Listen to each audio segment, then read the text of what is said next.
Hello everyone.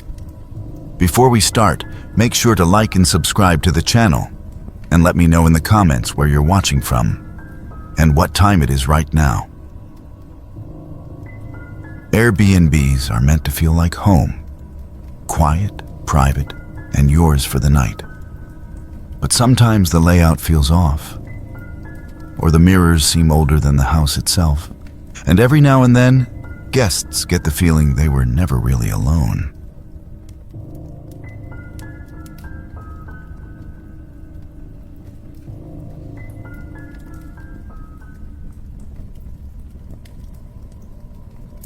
I had always preferred traveling alone.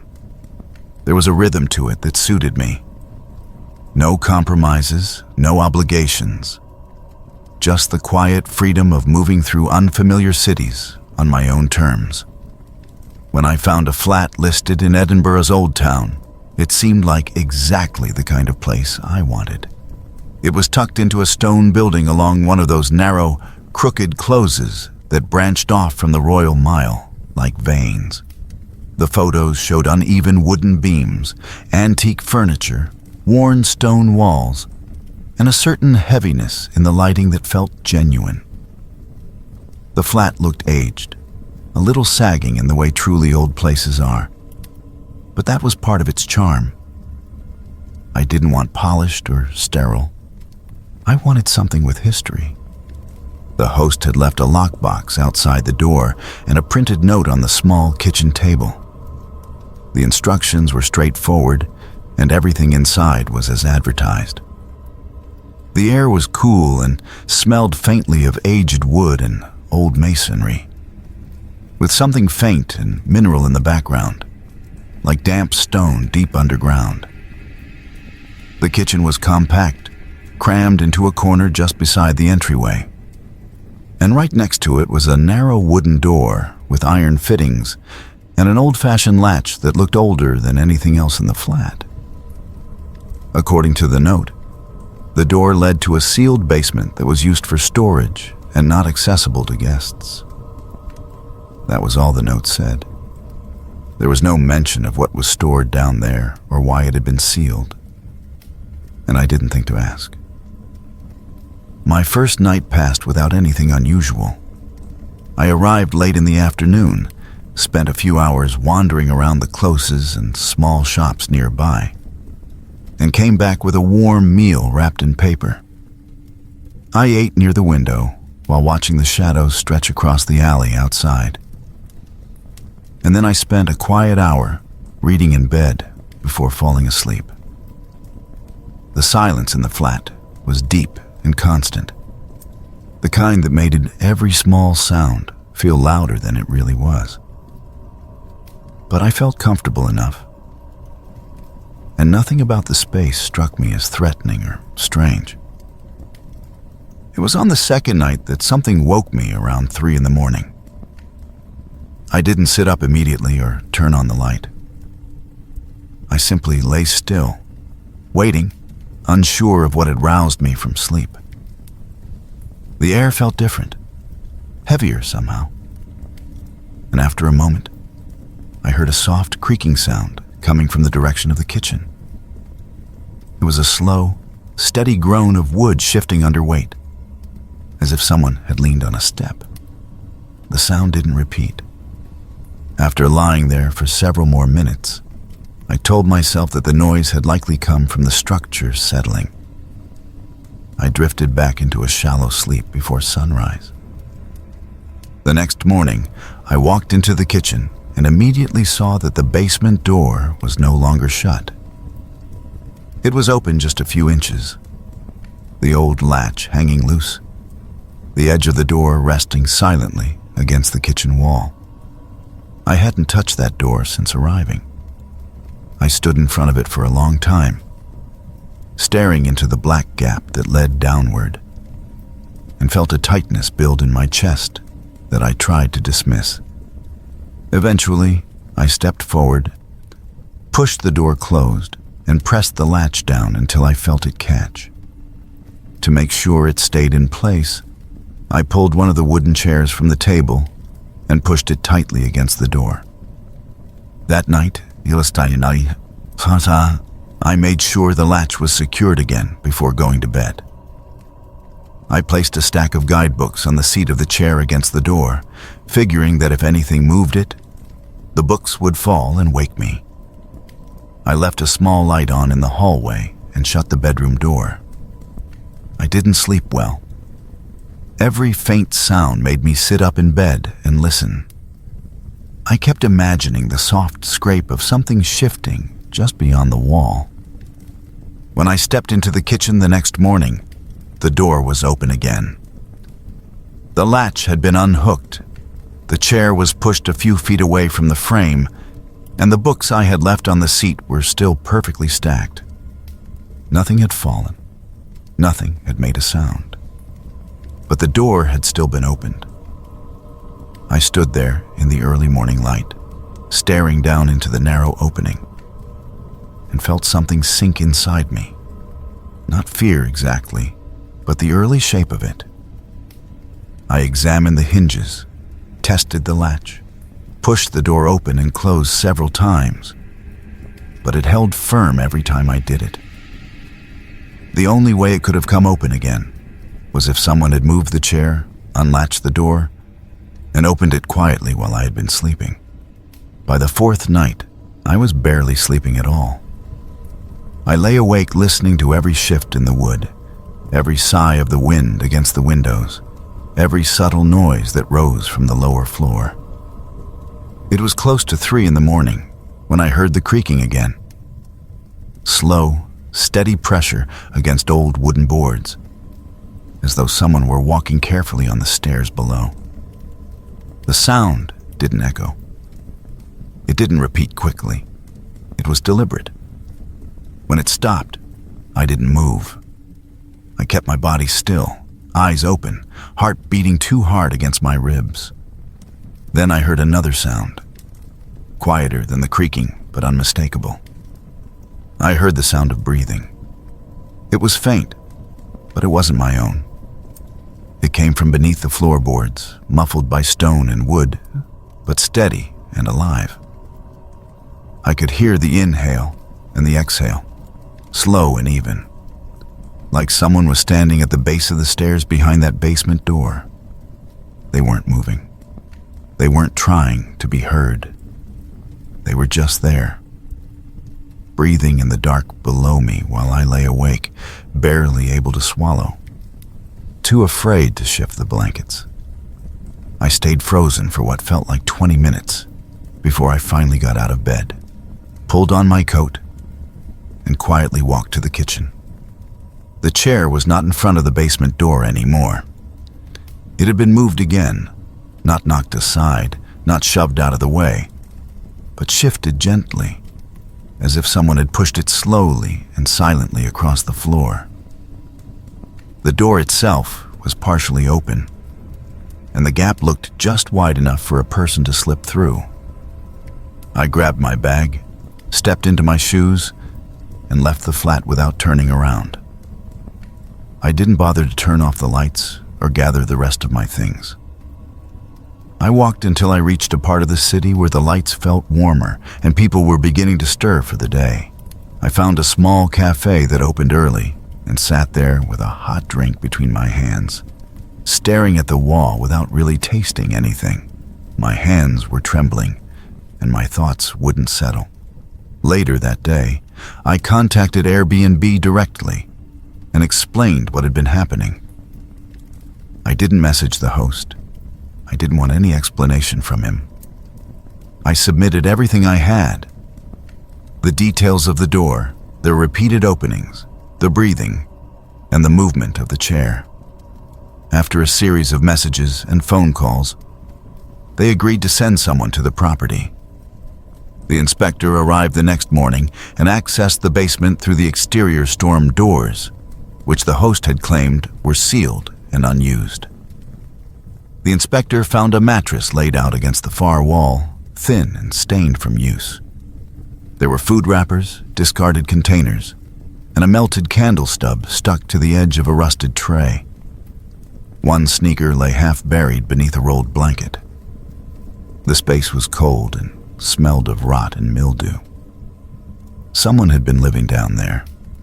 Not days ago, but recently. There were no lights, no furniture, no signs of heat. Just a sleeping space carved out of the stone beneath the flat. I wasn't told if they found any other entrance into the flat from the basement. A ladder, a crawl space, or a hidden stair. But I didn't need to be told. I had heard footsteps on the stairs. I had heard breathing from beneath the floor. And I had seen that door open again and again. I didn't need proof that someone had been coming up from the darkness each night. I had already known. The host's listing was removed permanently from the platform, and I received a formal apology from Airbnb, along with confirmation that the account had been banned. But no one told me who had been living in the basement. No one told me whether the host had known and ignored it or simply failed to check. No police report was ever shared with me.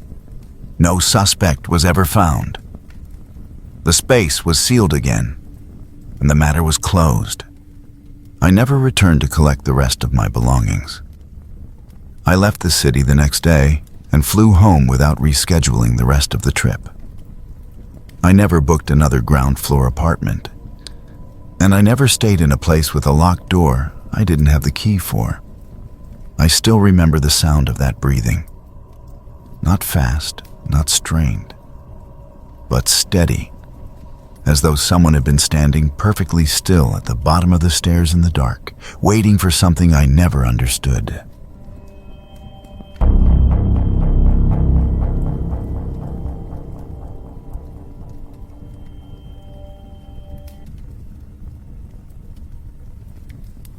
We had not intended to stay anywhere near that part of Atlanta. Our plans had already fallen apart earlier that day when our downtown hotel canceled on us with barely a few hours' notice.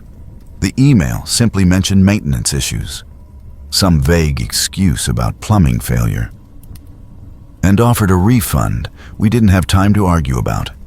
We were already 2/3 of the way there, driving south with no backup plan, scrolling through rental listings on my phone while the sun sank low behind the highway. Most of the places available were either outrageously overpriced or located in areas we didn't recognize. But one listing appeared at the last minute that seemed decent enough. It was a small, single-story brick home, tucked into a quiet residential neighborhood about 20 minutes outside the city. The photos showed a clean, sparsely decorated interior, recently painted walls, updated fixtures, and a basic but functional kitchen. There were a handful of short reviews, all of them positive, though not especially detailed. The host's profile was minimal, but the listing seemed legitimate. There was nothing in the images or the description that raised any concern. The nightly rate was slightly below average, which we chalked up to the short notice.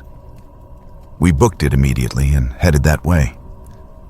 The neighborhood was exactly the kind of place people go to disappear into routine. Every house looked like a slight variation of the one before it. Trees arched over the streets, and the sidewalks were clean. Lawns were freshly cut, and nearly every porch had a swing, a flag, or a pair of lawn chairs arranged just so. The house itself sat near the end of a cul-de-sac, quiet and a little too still. The front light had already been switched on by the time we arrived, and the digital lock on the front door opened with the code we had been given through the app. The host never greeted us in person, and had only sent one short message wishing us a comfortable stay. There were no additional instructions or house rules, no mention of anyone else having access to the property. It appeared to be entirely ours. Everything inside the house looked just as the listing had promised. The rooms were immaculately clean. The furniture was simple and modern. The air faintly scented with a mix of citrus cleaner and something sharper, possibly industrial disinfectant. The living room had a small TV mounted on the wall and a beige couch that looked recently purchased. The bedroom was bare but comfortable. The kitchen counter had a folded sheet of laminated instructions for the Wi-Fi and thermostat. Nothing about the house stood out at first. Then we noticed the basement door. It was positioned awkwardly behind the kitchen, slightly recessed behind the refrigerator and clearly older than the other doors in the house. It hadn't been painted to match the rest of the interior and was made from darker, worn wood with visible grain and chipped corners.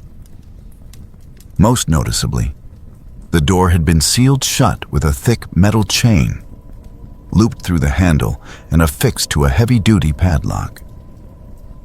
The chain was pulled tightly across the surface of the door and connected to a steel anchor bolt drilled into the frame itself. It wasn't the kind of security measure one used casually. There was nothing decorative or temporary about the way it had been installed. We searched through the Airbnb listing again, checking for any mention of locked storage or restricted areas, but there was nothing. The message from the host had not said anything about the basement being inaccessible or secured. The more we looked at the setup, the less sense it made.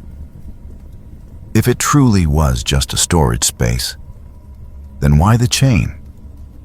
Why the padlock that looked like it belonged in a scrapyard or warehouse? There was a carefulness in the way it had been sealed, too calculated to feel casual. Still, we tried not to dwell on it. We were tired from driving, and the rest of the house felt safe enough. That night, we ate takeout on the living room floor, watched a movie, and fell asleep without incident. Sometime around 3 a.m, I woke up. At first, it sounded like nothing more than a distant creak, possibly the wind, maybe just the house settling. But then it happened again.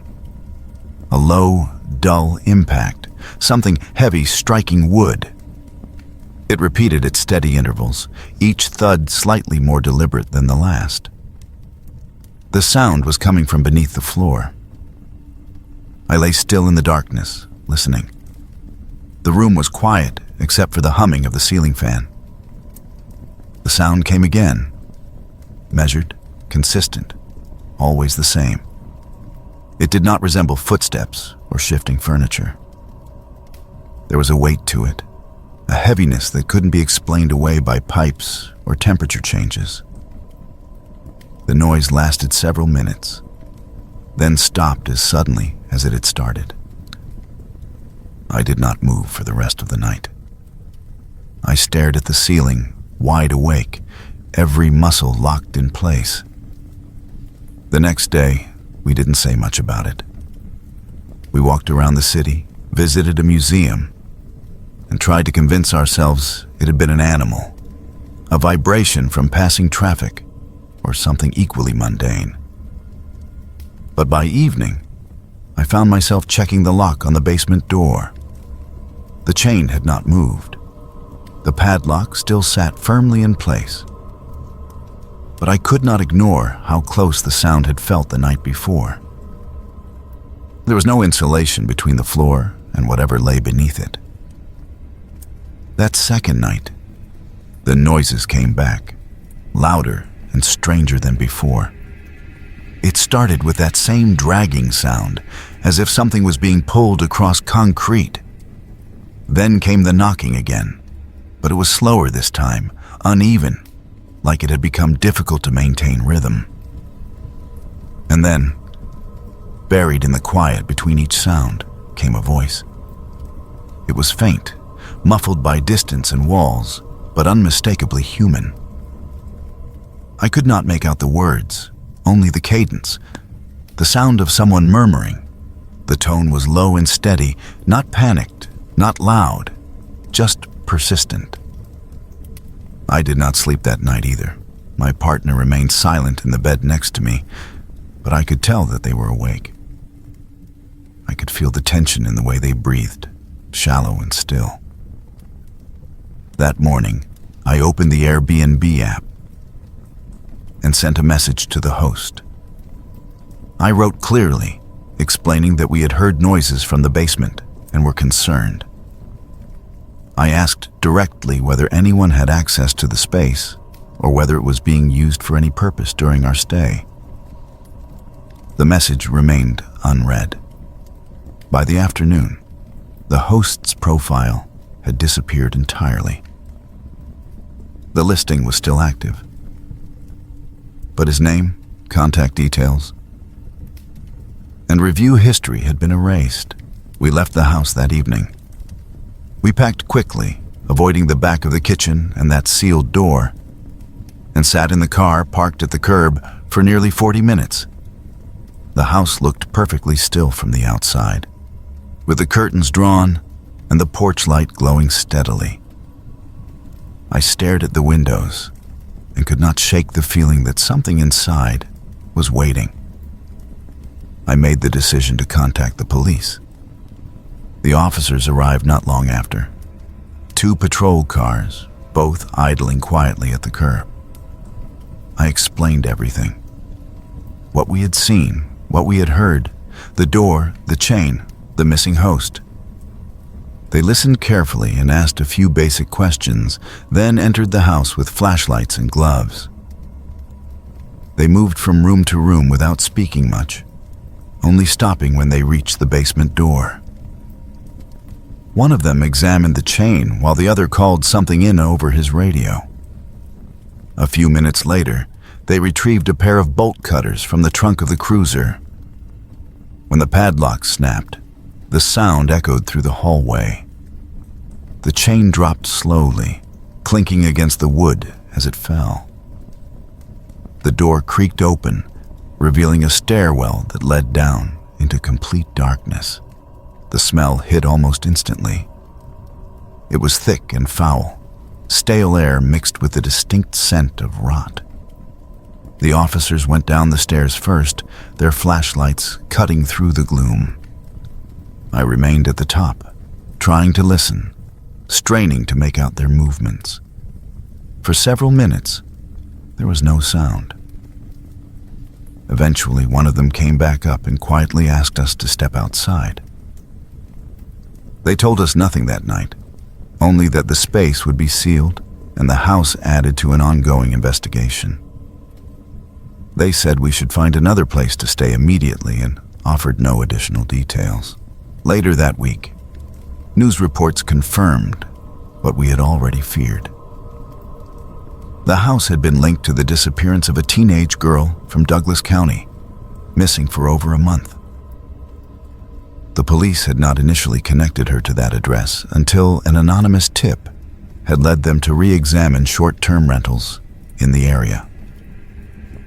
The host who listed the property had used a false name, and no one had been able to reach him since.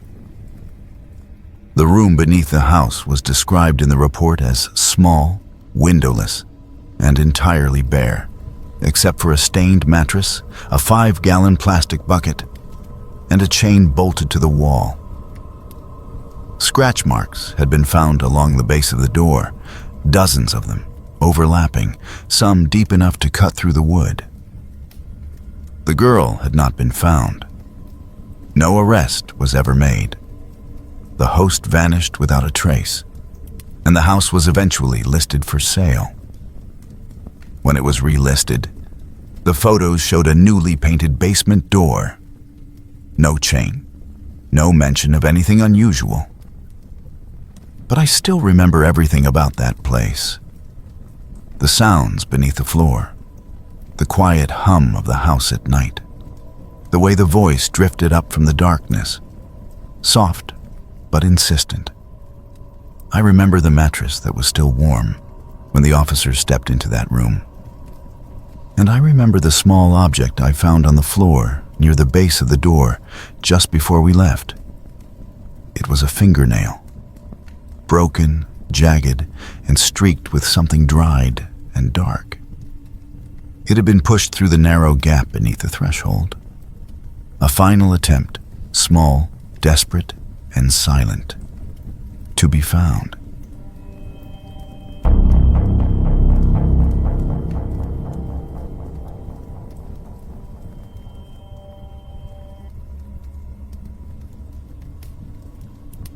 I had known Daniel Mercer for several years by the time he went missing in Madrid. We weren't just professional acquaintances in the tech space. We had developed the kind of friendship that survives late-night project calls, industry conferences, and countless dry corporate dinners. Daniel was sharp, methodical, and deeply grounded. When the announcement for the international summit came through in mid-2021, we both registered almost immediately. He was scheduled to deliver a keynote on the second morning of the conference, something he had been carefully preparing for over a span of several months, revising and refining the material to the point of obsession. While I opted for a conventional hotel near the venue, Daniel told me he had chosen an Airbnb in the Chamartin district. He preferred the quiet and liked being slightly removed from the dense hotel clusters near the center. The apartment, according to him, had excellent reviews, a responsive host, and just enough charm to feel comfortable without being flashy. The listing included several photographs of a modest but clean one-bedroom unit in a quiet residential building not far from a metro stop.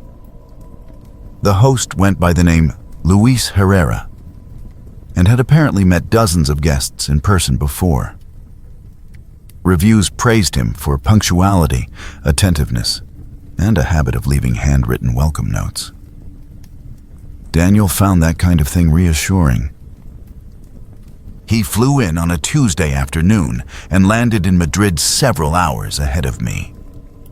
Security footage obtained later showed him arriving at the building shortly before 5 in the evening. A man was already waiting outside the entrance, wearing a light jacket and a neutral expression. He matched the profile photo associated with the Airbnb host. They exchanged a handshake and spoke briefly before entering the building together. A second camera captured them ascending the staircase toward the third-floor apartment. Daniel followed the man without hesitation, carrying only his backpack and wheeled suitcase. That was the final time he appeared on any camera. At just after 6 o'clock that evening, he sent a message to one of our mutual contacts. It was brief and unremarkable, stating that the apartment looked clean and quiet and that he would be unpacking before heading out to find something to eat. There was no indication of discomfort or suspicion in his tone. It read like the kind of message someone sends out of habit, just a small check-in before settling down for the night. He never responded to the follow-up text that was sent minutes later. The next morning, concern began to surface among our colleagues. Daniel hadn't picked up his conference badge, and he wasn't answering his phone or responding to any messages. When the time for his keynote arrived and he still hadn't appeared, several of us began actively trying to reach him. Multiple calls went straight to voicemail, and emails remained unread. After a few hours of silence, someone contacted Airbnb's emergency support to report the situation. The support staff escalated the case to local authorities, and officers from the Madrid police were dispatched to the apartment that same evening. According to the report, they arrived to find the front door closed but not locked. The apartment showed no signs of forced entry, and nothing appeared to be damaged or disturbed. It was exactly as the photographs had portrayed it: simple, modern, and extremely clean. Daniel's suitcase remained zipped and untouched next to a narrow armchair. His laptop sat closed on the glass coffee table, while his wallet rested nearby with its contents intact. Nothing suggested a robbery or panic. Every object in the space appeared carefully placed, as if arranged with intention. It wasn't until they examined the bedroom that the officers discovered something that shifted the atmosphere of the investigation. Built into the base of the wardrobe was a shallow drawer fitted with a small brass padlock. It wasn't the kind of feature mentioned in the listing, nor was it likely to have been noticed by an ordinary guest. Since the padlock had no corresponding key among those left on the kitchen counter, the police called a locksmith to force it open. Inside the compartment, they found Daniel's passport and phone, both stored beneath a folded towel and a few pieces of blank stationery. The phone had been powered off, and investigators later confirmed that no calls, messages, or app activity had occurred after the time of his last message.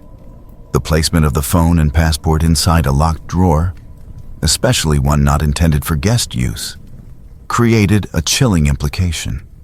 Daniel would not have turned off his phone and hidden it without reason, nor was it consistent with his usual behavior to separate himself from his identification documents. The items had not been carelessly tossed aside. They had been placed with deliberate effort. Further investigation into the Airbnb listing raised even more alarming concerns. Attempts to contact the host, Luis Herrera, led nowhere. The Airbnb profile had gone inactive shortly after Daniel's disappearance. The phone number associated with the account had been disconnected, and the email address provided bounced back automated errors. At first, it seemed like the host had simply vanished, but when authorities reviewed property ownership records, they discovered that the apartment had never belonged to anyone by that name. In fact, the legal owner of the unit had passed away in late 2020. Since her death, the property had remained in probate, unoccupied, and locked in a dispute between distant family members living elsewhere in Spain. Somehow, during that legal limbo, someone had gained access to the apartment, changed the locks, forged ownership documentation, and listed it for short-term rentals. Dozens of guests had stayed in the unit between early 2021 and the time of Daniel's disappearance, each of them leaving ordinary reviews, none of which raised alarms. Whoever operated the account had cultivated an entirely fabricated identity.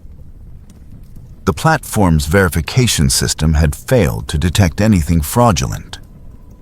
Police examined building surveillance from the days surrounding Daniel's stay. No footage ever captured him leaving the building.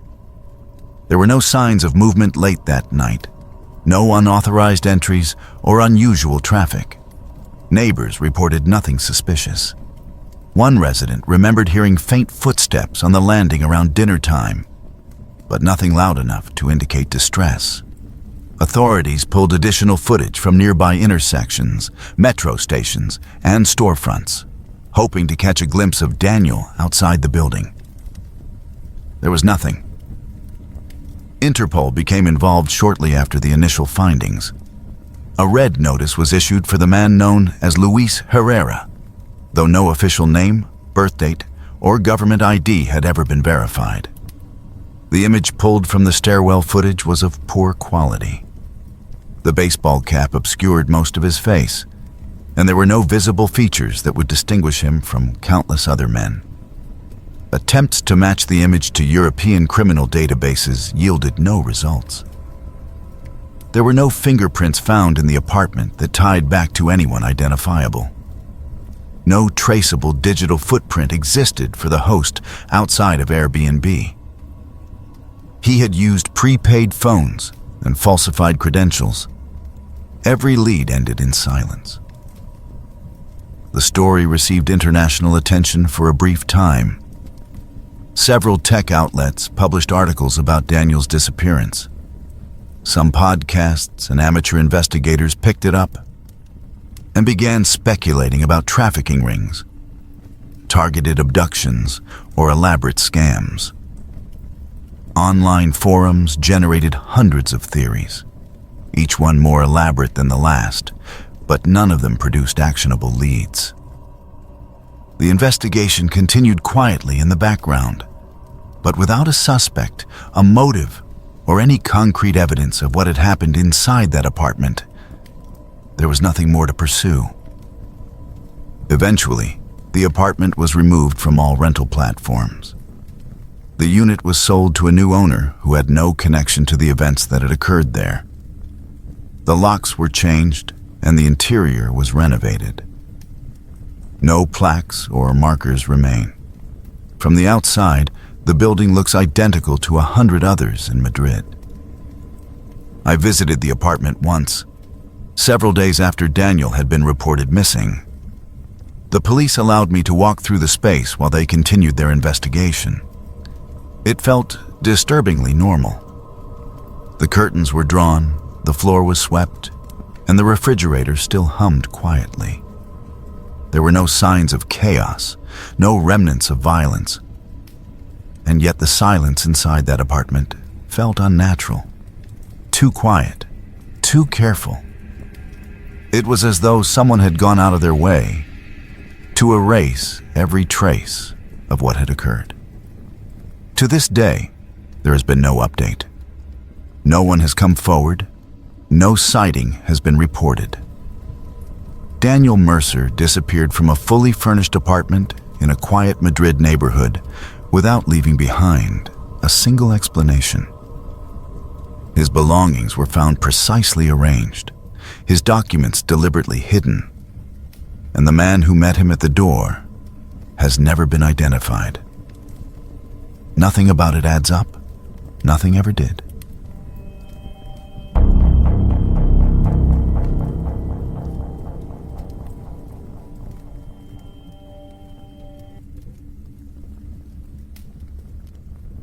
We had booked the apartment in Prague toward the end of March. Anya and I had wanted a quiet escape for a while. Something low pressure, away from our routines but not filled with artificial sightseeing or crowded group tours. We weren't looking for a perfect vacation, just a different rhythm. We'd been drawn to Prague for its atmosphere, the quiet streets, the strange mix of beauty and melancholy. It seemed like the kind of place where it was still possible to feel lost in time. The flat we found was in the Zizkov district, an old industrial area that had started turning over into an artsy neighborhood, the kind that attracted people like us. It was described as a studio loft inside a converted textile factory. The listing showed high ceilings, large industrial windows, exposed brick, and a sleeping area above a small kitchen, accessed by a metal ladder. There were mismatched shelves stacked with antique books, faded rugs, and a heavy wooden wardrobe set against one wall. The photos gave the impression of a place with personality, the sort of lived-in charm that felt more authentic than a standard hotel room. We booked it as soon as our dates lined up. The host's name on the platform was Victor. He confirmed the reservation promptly and wrote that he would be out of town for the duration of our stay, but that everything had been cleaned and arranged. His tone in the messages was direct but polite. The key would be waiting for us in a lockbox next to the door, and a binder with instructions had been left on the kitchen table. At the bottom of the message, he added a final sentence that I remember reading twice. "It's a special flat. I'm glad you'll get to enjoy it." It struck me as unusually personal, but I didn't dwell on it at the time. We arrived on a gray afternoon. The sky was overcast, and the streets were still wet from recent rain. The building itself looked worn down, without any identifying sign or unit number.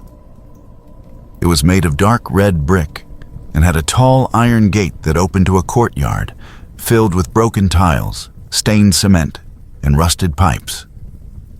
Inside, the stairwell was narrow and dimly lit, with chipped plaster walls and the faint smell of mildew and old cigarette smoke. There were scratched metal mailboxes on the landing, and I remember seeing a child sticker half peeled from one of them. Inside the apartment, things were different. The air was still and quiet, with a faint scent of lavender, possibly from an old sachet or fabric spray. The windows cast a pale light across the room, soft and golden, even under the clouded sky. The ceiling was high, and the space had an immediate warmth to it, despite the minimal heating. A metal ladder led to the sleeping loft above the kitchen. The bed was neatly made. There were books and old travel magazines on the shelves, a few postcards pinned to the corkboard above the table, and a kettle already filled on the stove. The wardrobe stood tall and heavy beside the bathroom door. It looked older than anything else in the flat, with peeling varnish and a missing handle on one side. Above it, a square air vent had been painted over. Its grills slanted downward. It seemed ordinary enough at first. The first 2 days were quiet and uneventful. We explored the city, taking long walks through alleyways and courtyards, visiting small galleries, and eating at cheap cafes where no one spoke English. By the time we returned each evening, we were too tired to do much more than eat whatever groceries we had picked up and fall asleep. The flat was quiet at night, and we left most of the lights off to save electricity. Neither of us felt uneasy at first. It was just another temporary place, like so many others we'd stayed in. By the third morning, small things started to feel wrong. I noticed that a towel I'd left hanging on the hook in the bathroom had been moved. It lay folded over the edge of the sink instead. I also noticed that the mirror was fogged, even though neither of us had taken a shower since the previous evening. Anya always opened the small window after using the bathroom, but it had been shut. The air inside felt damp, as if someone had used hot water not long before we returned. Later that day, I opened the refrigerator and saw that the milk carton was lower than I remembered. A tea bag I had left near the sink was missing. I asked Anya if she had used it, and she said no. We laughed it off. I told myself I had just misremembered how much milk was left. Maybe I had used that tea bag the night before and forgotten about it. It was easy to dismiss. Easy enough that neither of us wanted to push the conversation further. But these things began to accumulate. Anya's toothbrush was wet one morning, even although she swore she hadn't used it yet. The bed pillows were in slightly different positions than we'd left them. The front door's deadbolt had been locked from the inside, even though we never used it. The lock was old and stiff, and we'd only been using the sliding latch since the first night. By then, we were both alert. We didn't say it directly, but we began behaving differently. We started locking the loft door at night, using the thick wooden bolt that previously had seemed unnecessary. We kept our suitcases zipped and moved valuables closer to the bed. Anya began checking the windows before we left the flat. I started taking pictures of things, where I left my shoes, how I folded the blanket, so I could verify whether something had changed. And things continued to shift, quietly, without a sound. That was the day Anya decided to set up her phone to record the flat while we went out for dinner. She placed it on the top shelf, balanced between a stack of books and an empty mug. It was angled to face the wardrobe. That piece of furniture had started to unsettle both of us. It sat heavy in the room, too wide for the space it occupied, with a back panel that didn't quite sit flush against the wall. The vent above it hadn't moved or made any sound, but something about the way it caught the light made it seem deeper than it should have been. We left the apartment just before 7 and returned 3 hours later. Nothing inside appeared different. The lights were exactly as we had left them. No drawers were open. No food was missing. The door was still locked. I remember standing in the center of the room and feeling more tired than anything else, more exhausted than afraid. But Anya played back the video on her phone as soon as we were inside. At first, there was nothing. The flat looked still and empty. Shadows shifted slightly as the light outside faded. Time passed. Then, just over an hour into the footage, the wardrobe began to move. It was subtle. The left panel eased inward by a few centimeters. Then a narrow slit of darkness opened. From that space, a figure began to emerge. He crawled out slowly, dragging himself on his elbows and forearms. His hair was long in the back, thin on top. His torso was bare and pale, his ribs visible. His movements were deliberate and quiet. He looked like he had done this before.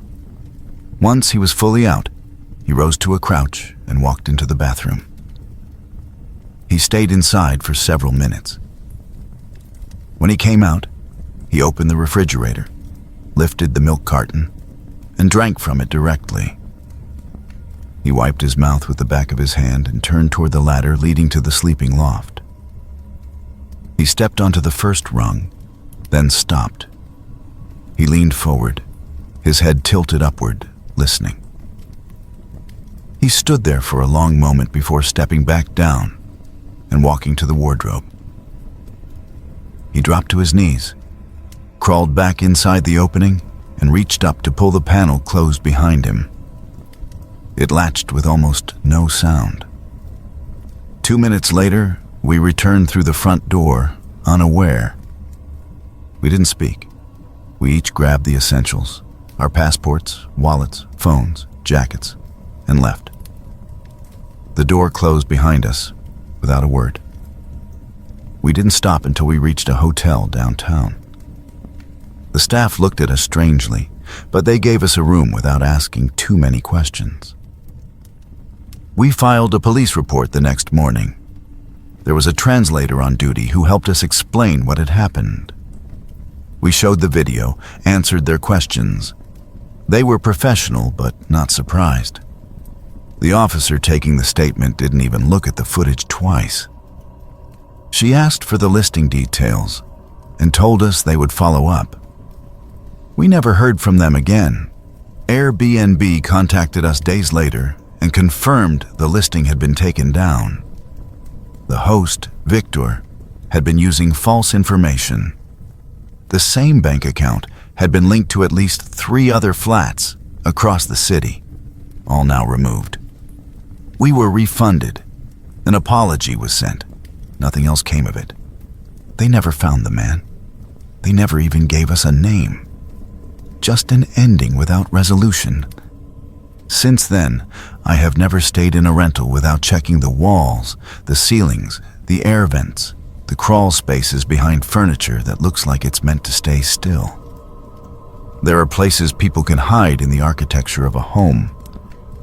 Spaces that were never meant to be occupied, but are. I now understand that someone can live beside you, not in another room, but in the dark parts of the same one, without you ever hearing a single footstep.